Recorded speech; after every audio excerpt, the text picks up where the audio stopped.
उन्नाव में मैं एक रेप पीड़िता के घर गई। उसके खेत जलाए गए थे, उसके भाइयों को पीटा गया था। आगरा में मैं अरुण वाल्मीकि के घर गई, उसकी बीवी को पीटा, उसके पिता के नाखून निकाले। आप हंस रहे हैं, लेकिन ये गंभीर बात है। संभल के कुछ लोग आए थे हमसे मिलने। चुनाव में हारते हारते जीतने से इन्हें एहसास हुआ अब क्या कर रहे हैं। आपकी जिम्मेदारी क्या है? कि सारी जिम्मेदारी जवाहरलाल नेहरू की है।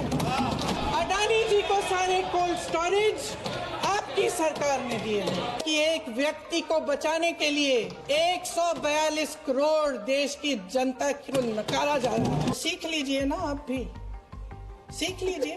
आप भी अपनी गलतियों के लिए माफी मांग लीजिए। जो यहाँ से वहाँ जाता है वो धुल जाता है। आज का राजा भेष तो बदलते हैं, लेकिन न जनता के बीच जाने की हिम्मत है और न आलोचना सुनने की। इनकी मीडिया की मशीन झूठ फैलाती है, तरह तरह के आरोप लगाती है। उनका नाम पुस्तकों से मिटाया जा सकता है, उनका नाम भाषणों से मिटाया जा सकता है, लेकिन जो उनकी भूमिका रही इस देश की आजादी के लिए, वो इस देश से कभी मिटाया नहीं जा सकता। उन्नाव में मैं एक रेप पीड़िता के घर गई, उसे जलाकर मार डाला था। वो शायद 20-21 साल की होगी। हम सबके बच्चे हैं। हम सोच सकते हैं कि अगर हमारी बेटी के साथ बार बार बलात्कार हुआ और फिर जब वो अपनी लड़ाई लड़ने के लिए गई तो उसको जलाकर मार डाला गया होता तो हम पर क्या बीतती।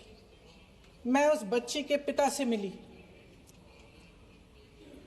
उसके खेत जलाए गए थे, उसके भाइयों को पीटा गया था, उसके पिता को बाहर से घर के बाहर घसीट कर मारा गया था।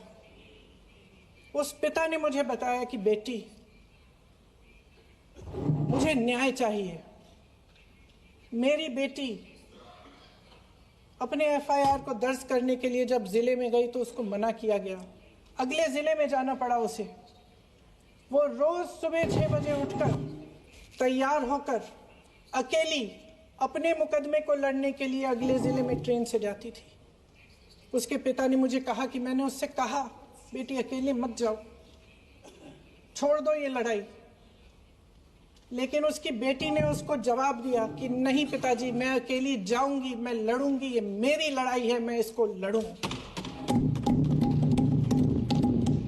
ये लड़ने की क्षमता, ये हिम्मत उस लड़की को और करोड़ों भारत की नारियों को हमारे संविधान ने दी।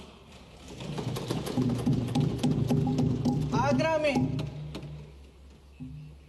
मैं अरुण वाल्मीकि के घर गई। अरुण वाल्मीकि पुलिस स्टेशन में काम करता था, सफाई का काम करता था। आप सोच सकते हैं हमारी तरह उसका भी परिवार था।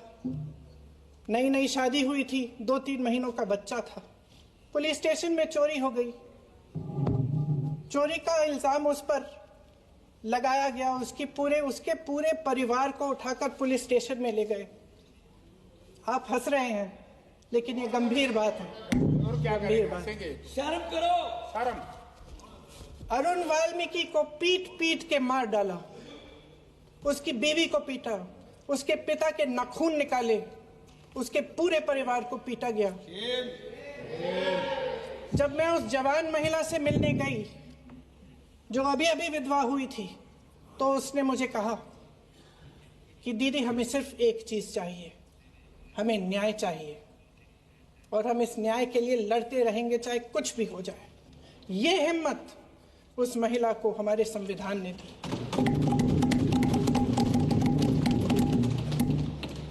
संभल के कुछ लोग आए थे हमसे मिलने जो मृतकों के परिवार के सदस्य थे। उसमें 2 बच्चे थे, अदनान और उजैर। अब सुनिए।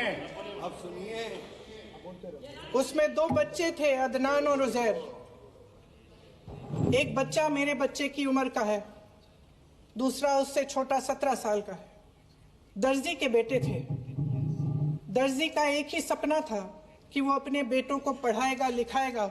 एक बेटा डॉक्टर बनेगा, एक बेटा भी सफल होगा दूसरा बेटा भी अपने जीवन में सफल होगा।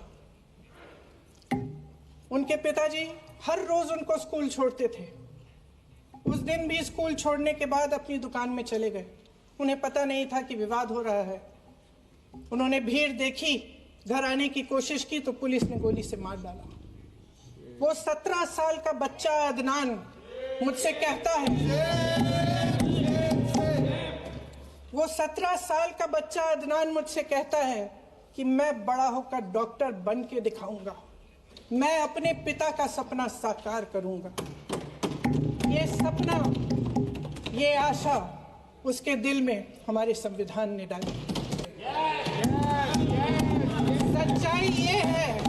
सच्चाई ये है अध्यक्ष महोदय कि आज संविधान बार बार इसलिए कह रहे हैं क्योंकि इस चुनाव में इनको पता चल गया कि इस देश की जनता ही इस संविधान को सुरक्षित रखेगी, कि इस चुनाव में हारते हारते जीतने से इन्हें एहसास हुआ कि ये संविधान बदलने की बात इस देश में नहीं चलेगी। जिसका नाम लेने से कभी कभी आप झिझकते हैं और कभी कभी उनका नाम धड़ाधड़ इस्तेमाल किया जाता है अपने आप को बचाने के लिए। उन्होंने HAL, BHEL, SAIL, GAIL, ONGC, NTPC, railways, IIT, IIM, oil refinery, तमाम PSU बनाए।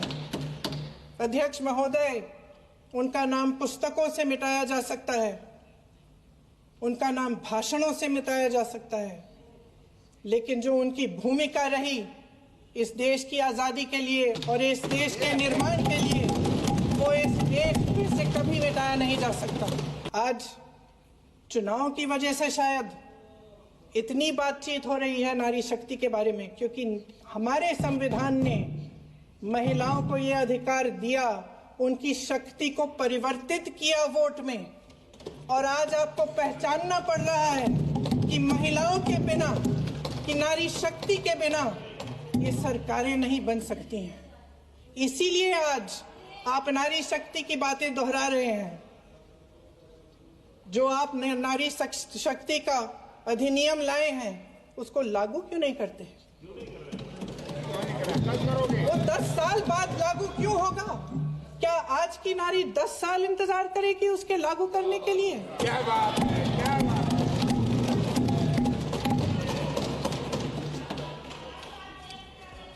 आज संसद में बैठे हुए सत्ता पक्ष के मेरे साथी ज्यादा से ज्यादा अतीत की बातें करते हैं।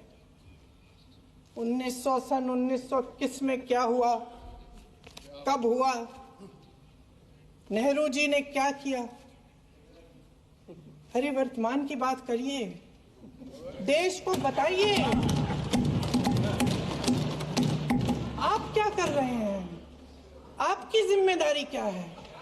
कि सारी जिम्मेदारी जवाहरलाल नेहरू की है। अध्यक्ष महोदय जी, ये सरकार आर्थिक न्याय का सुरक्षा कवच तोड़ रही है। आज संसद में बैठी ये सरकार बेरोजगारी और महंगाई से जूझ रही हमारी जनता को क्या राहत दे रही है? कृषि के कानून भी बड़े बड़े उद्योगपतियों के लिए बन रहे हैं। सही MSP को छोड़िए, DAP तक नहीं मिल रहा है।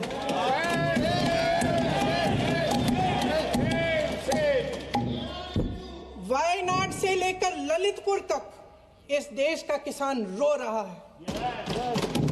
आपदा आती है तो उसको कोई राहत नहीं मिलती।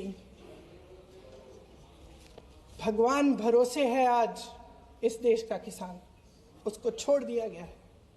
आज हिमाचल में देखिए, जितने भी कानून बने हैं वो सब बड़े बड़े उद्योगपतियों के लिए बन रहे हैं। हिमाचल में जो सेब उगता था उसके जो छोटे छोटे किसान हैं वह रो रहे हैं, क्योंकि एक व्यक्ति के लिए सब कुछ बदला जा रहा है। सुनने की हिम्मत रखो। मैं अध्यक्ष महोदय जी,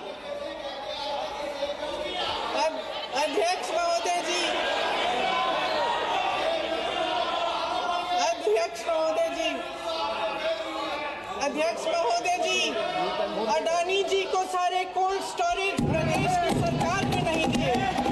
अडानी जी को सारे कोल्ड स्टोरेज आपकी सरकार ने दिए हैं। देश देख रहा है, देश देख रहा है कि एक व्यक्ति को बचाने के लिए 142 करोड़ देश की जनता को नकारा जा रहा है।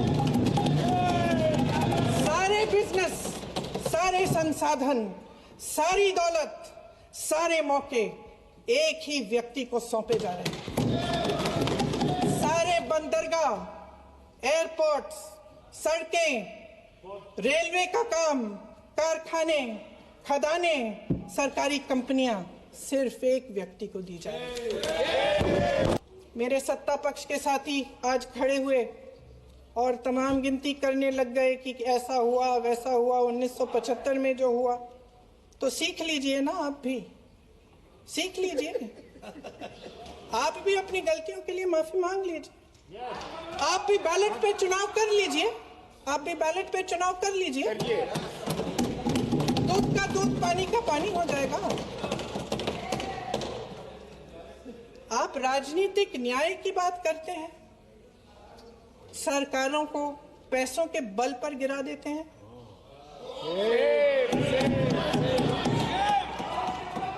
मेरा आग्रह है कि अपन संविधान में सकारात्मक बोले।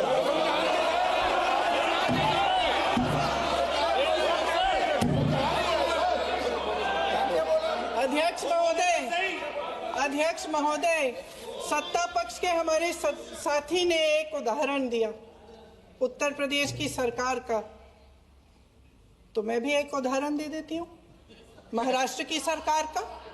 मैं भी एक उदाहरण दे देती हूँ हिमाचल की सरकार को तोड़ने की कोशिश किसने की, पैसों के बल पे की, गोवा की सरकार। तमाम उदाहरण राजस्थान की। क्या ये सरकारें जनता ने नहीं चुनी थी? क्या संविधान इन पर लागू नहीं था? पूरी देश की जनता जानती है कि इनका, हंसती है, जानती है कि इनके यहाँ तो वॉशिंग मशीन है।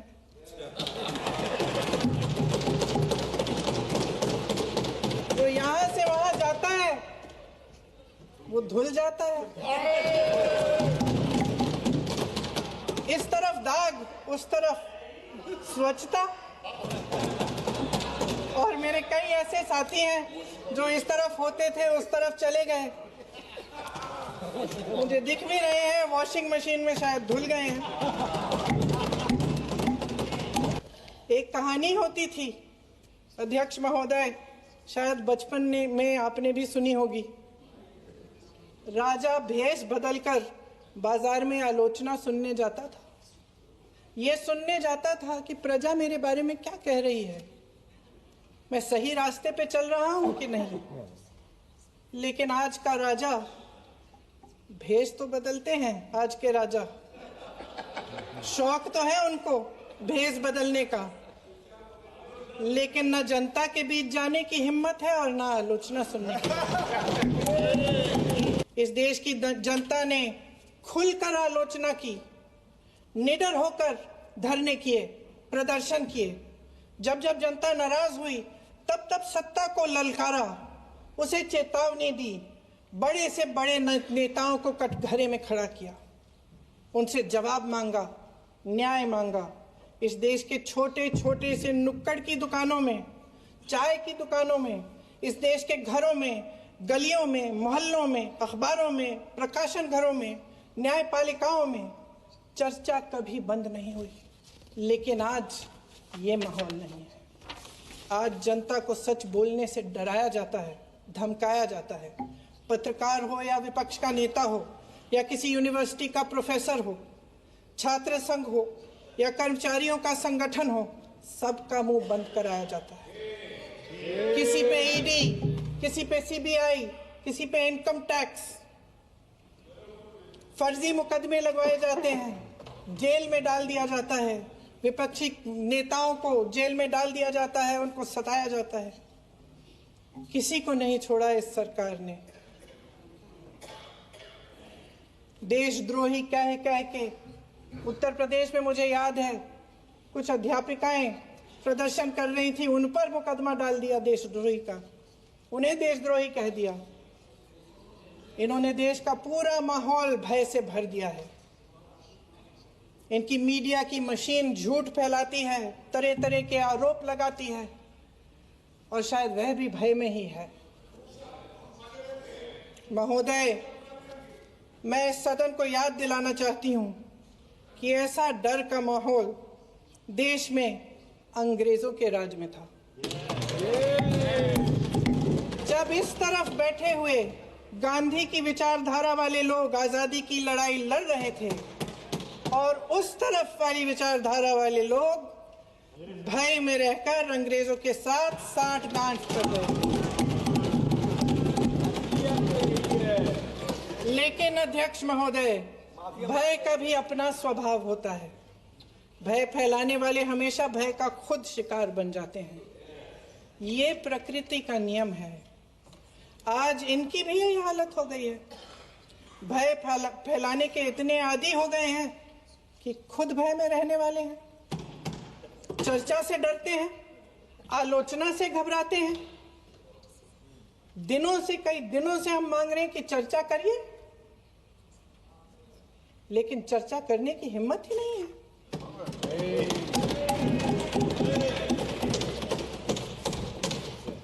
एक कहानी होती थी अध्यक्ष महोदय, शायद बचपन में आपने भी सुनी होगी। राजा भेष बदलकर बाजार में आलोचना सुनने जाता था। यह सुनने जाता था कि प्रजा मेरे बारे में क्या कह रही है, मैं सही रास्ते पे चल रहा हूं कि नहीं। लेकिन आज का राजा, भेष तो बदलते हैं आज के राजा, शौक तो है उनको भेष बदलने का, लेकिन न जनता के बीच जाने की हिम्मत है और न आलोचना सुनने की। महोदय, मैं तो सदन में नहीं हूं।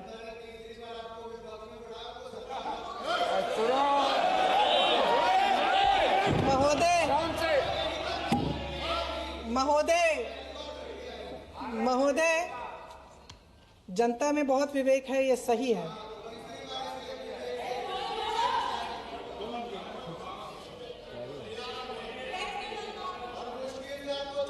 अच्छा महोदय, मैं सदन में नहीं हूं,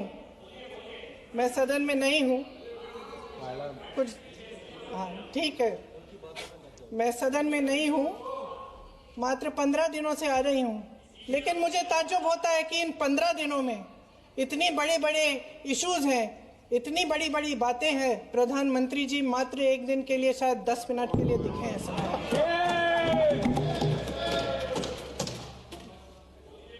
बात यह है अध्यक्ष महोदय जी कि ये देश भय से नहीं, साहस और संघर्ष से बना है। इसको बनाने वाले देश के किसान, जवान, देश के करोड़ों मजदूर और गरीब जनता है। संविधान इनको साहस देता है। मेहनती मिडिल क्लास है और इस देश के जो करोड़ों देशवासी हैं, जो रोजाना भयंकर परिस्थितियों का सामना करते हैं, उनको साहस देता है।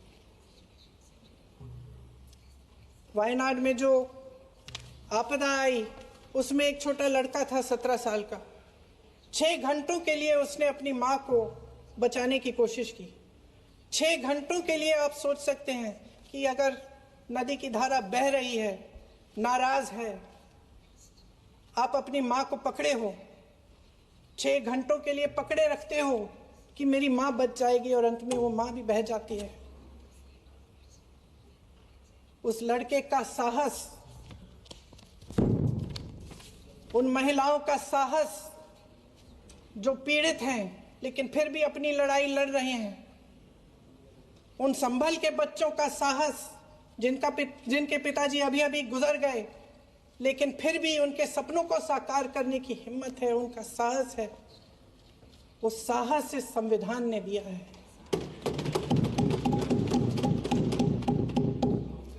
वो आत्मविश्वास इस संविधान ने दिया है, ये देश भय से नहीं चल सकता, ये देश साहस से ही चलेगा।